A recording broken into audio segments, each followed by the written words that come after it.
આપવા જતા ચૈત્ર વસાને તેમના સમર્થકોને પોલીસે મોવી નજીક રોકી રાખ્યા।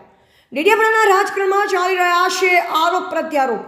ફરી એકવાર પૂર્વ સાંસદ અને ધારાસભ્ય આવ્યા સામસામે। પ્રાપ્ત માહિતી અનુસાર ડેડિયાપાડા અને સાગબારા તાલુકામાં અનેક યોજનાઓમાં વ્યાપક પ્રમાણમાં ભ્રષ્ટાચારના લગાવ્યા ધારાસભ્ય આરોપ।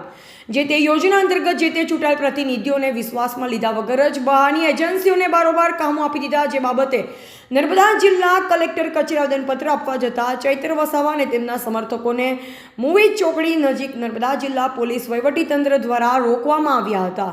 પત્રકાર દિનેશ વસાવા, ગ્રામીણ ટુડે ન્યૂઝ, ડેડિયાપાડા। અમારી સાથે ચૂંટાયેલા પ્રતિનિધિ, સરપંચ, તાલુકા સભ્ય, જિલ્લા સભ્ય બધા જ છે। તો અમે તો બધા આવેદનપત્ર આપવા માટે જઈએ છીએ। આચારસંહિતા કે 144 કે કોઈ જાહેરનામું પ્રસિદ્ધ થયું નથી। આચારસંહિતા ચાલુ છે। આચારસંહિતામાં એવી કોઈ જોગવાઈ નથી કે અમે આવેદનપત્ર નહીં આપી શકીએ।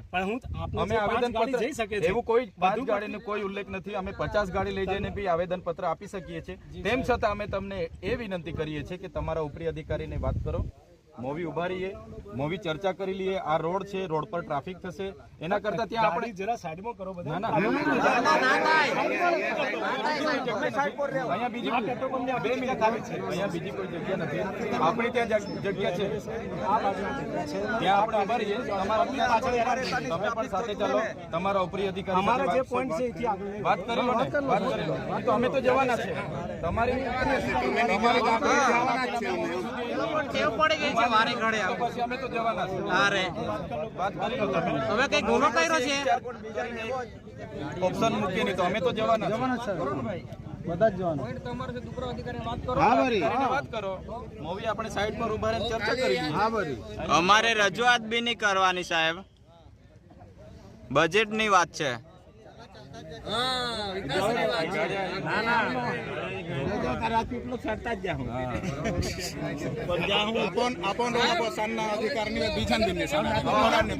વધુ સમાચારો માટે જોતા રહો ગ્રામીણ ટુડે ન્યૂઝ।